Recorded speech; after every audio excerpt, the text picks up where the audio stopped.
Hey guys, it's Olga. Welcome to BA Blog. Today we talk about the risks. I know that most of the BAs up to senior level don't pay much attention to project risks unless they're preparing for level up and learn theory to pass the assessment. And to tell the truth, the risk management didn't concern me much until I became a lead BA and started to report the risks to the delivery manager. Later, working as a consultant, risk assessment became an integral part of my engagements, no matter whether it was a pre-sale proposal, project discovery, or consulting. So today we're gonna make a deep dive into risk management topic, and in particular we're gonna see what are the typical project risks, which of them are in the zone of BA responsibility, and how they should be managed. So if you're interested, welcome on board. And before we go into details, let's start with the basics and see what the risk really means. According to Wikipedia, risk is the possibility of losing something of a value. If we map it to the software development process, it can be translated as a loss of product value or loss in any of the three base measurements, which are scope, time, and resources. In other words, we risk not to deliver expected features within declared timeline using available budget. And of course, ignoring the risks might cause a heavy impact on the project. Now let's see a real-world example. During the workshop, it was discovered that the solution requires an integration with a third-party payment provider so that the end user could pay for his orders online.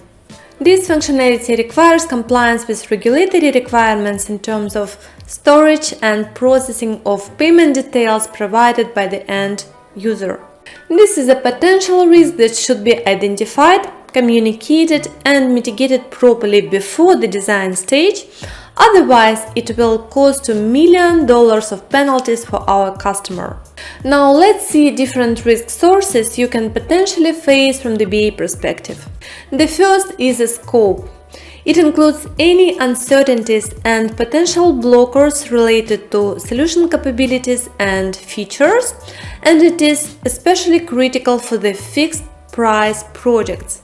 The second is a schedule, and the risk happens when the customer has specific expectations related to project timelines and milestones. The third is people. As a BA, you interact with multiple customer representatives and team members, and the risk can come from any direction, starting from the stakeholders who produce unclear requirements, ending to your colleagues who live on vacation without proper knowledge transfer.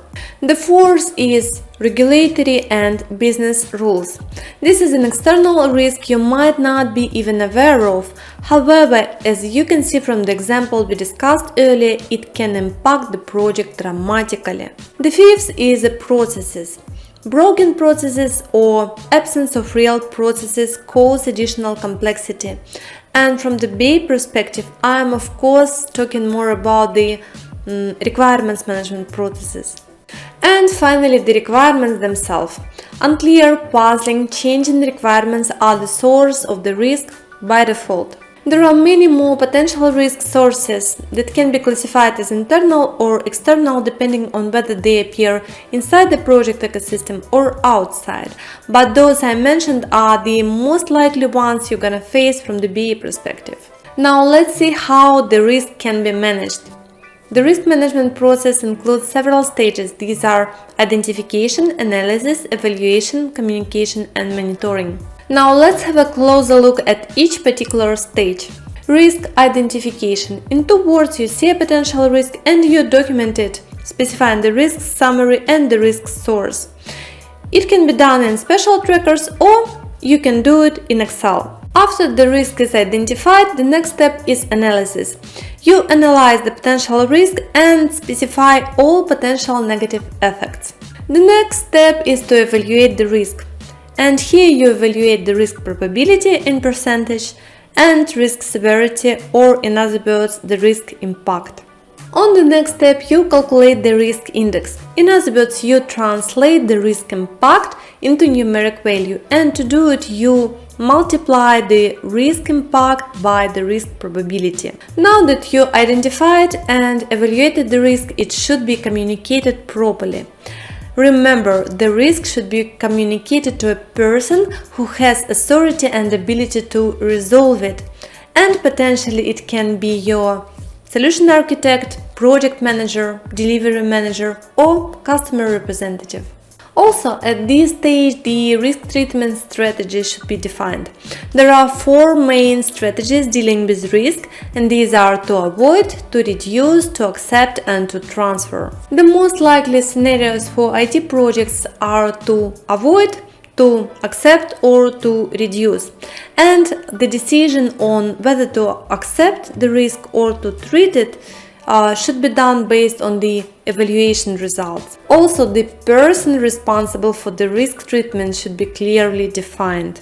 Finally, the risk should be monitored, and for these purposes, the risk is assigned the statuses like open or closed, and resolutions like avoided, expired, unresolved, and etc. That's it for today. Thank you for your time and attention. Let me know in comments if it was interesting and useful to you. Don't forget to subscribe to this channel and hit notification to not miss the upcoming videos. Good luck and see you soon!